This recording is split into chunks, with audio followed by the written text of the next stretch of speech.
Do nekonečna a ešte ďalej, poďte sa pozrieť na moju cestu z Bratislavy na Koh Samui v Thajsku. Najprv po mňa prišiel šofér od Limosu, ten ma odviezol bezpečne a rýchlo až na viedenské letisko. Odovzdala som kufor do podpalubia a nastupujem na prvý let, ktorý ide do Dubaja. Počúvate, také dobré miesto som mala v tom lietadle, bolo tam miesto na nohy, ale proste taká rodina chcela sedieť pri sebe a keďže som hrozne dobrý človek, čo je niekedy aj na škodu, tak som sa 6 hodín krčila na normálnom mieste. To, že sa moje influencerské kolinka tlačili na normálnom sedadle, mi vyrovnalo náladu, keď priniesli jedlo. A dozvedela som sa, že ma nakrmia na každom jednom z 3 letov, ktoré ma dneska čakajú, takže život je opäť krásny. Oni mi nemohli doniesť vianočný šalát a zmrzlinu. Ďalší kultúrny šok nastal, keď som prišla do Dubaja o 12. alebo o 1. ráno, kde som si skúšala o tomto čase šanelky a halo, tam to normálne žilo. Takto má vyzerať skutočná metropola. Ďalší let nasledoval z Dubaja do Bangkoku, tu som si zaplatila legroom a som rada, že som to urobila, lebo na tomto lete už som bola dosť unavená, takže sa mi podarilo trošku aj spať.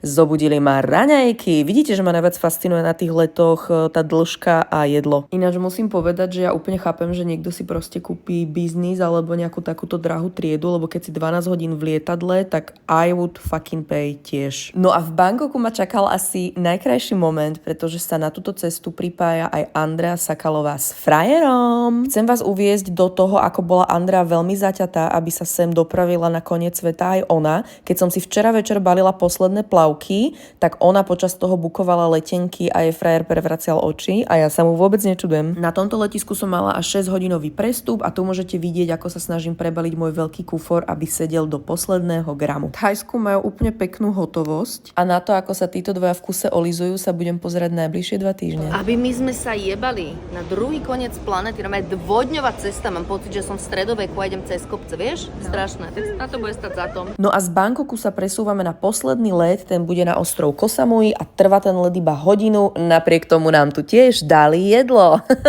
Snažila som sa trošku aj spať a už som sa fakt cítila dobitá po celom dni, stresoch, aby som nič nezmeškala. Chvála Bohu, všetko dopadlo tak, ako má. Andrea letela iným letom než ja a vlastne toto Koh Samui letisko je normálne, že letisko bez stien, chápete? Úplne, že z tropického romantického amerického filmu, takže tu som si už zobrala kufor, objednala som si taxík, to sa vlastne robí za hotovosť, naživo, nemajú tu žiadne aplikácie ani podobné vymoženosti. No a v ďalšom reelsku vám určite ukážem, ako moja cesta pokračovala.